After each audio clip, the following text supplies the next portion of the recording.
For some further analysis of this deal, let's bring in our chief foreign editor, Rob Parsons.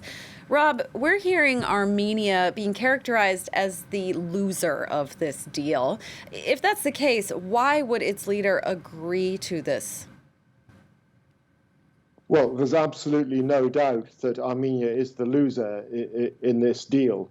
And the reason it agreed to accept the terms put forward by Russia in the last 24 hours, very simply, that the battlefield had turned strongly against it. The loss, in particular, at the weekend, of the mountain town of Shusha, or Shushi, as the Armenians call it, which overlooks the main town in Nagorno-Karabakh, Stepanakert, was absolutely catastrophic for the defensive organization of the Nagorno-Karabakh forces.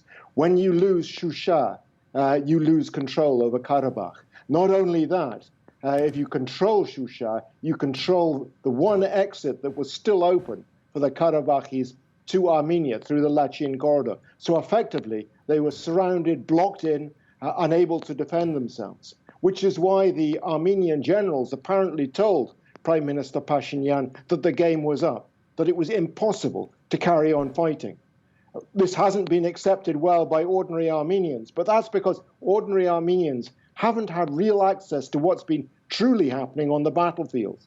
The war has turned against the Armenians of Karabakh for several weeks now, and there are various reasons for that, but the technical control that the Azerbaijani army was something that the Armenians couldn't put up, couldn't fight against. Right, we saw protests in the street just after this deal was announced. Let's talk about the regional interests here. Russia brokered this deal and will also play a big role in enforcing it. What's Putin got to gain here?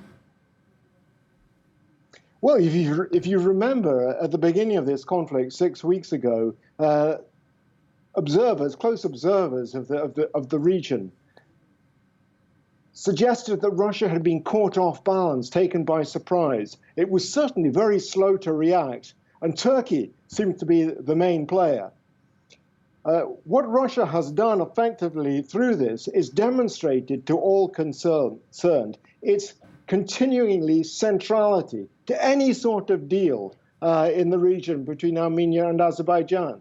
Not only that, it has now managed to put in place 2,000 Russian peacekeepers, something it didn't even manage to do at the end of the 1994 war between Armenia and Azerbaijan over Nagorno-Karabakh. So, it's really effectively Russian foreign policy here has turned the odds, demonstrated its centrality, made sure that by controlling that Lachin corridor that I was referring to earlier on, and also keeping a forced presence along the line of contact, that Azerbaijan will know that it can only attack Nagorno-Karabakh by incurring also the hostility of Russia. So effectively, Russia will maintain the peace in Karabakh. The other interesting newcomer on the scene, effectively, is Turkey, because Turkey, back in the 1990s, although it was present, it's a neighbor of Azerbaijan, was not a big player.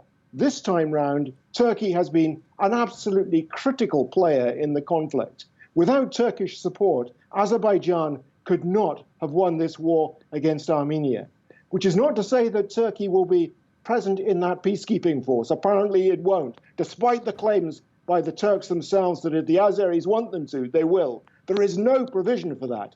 But Russia knows that Turkey now is a major player in the region, whether it likes it or not.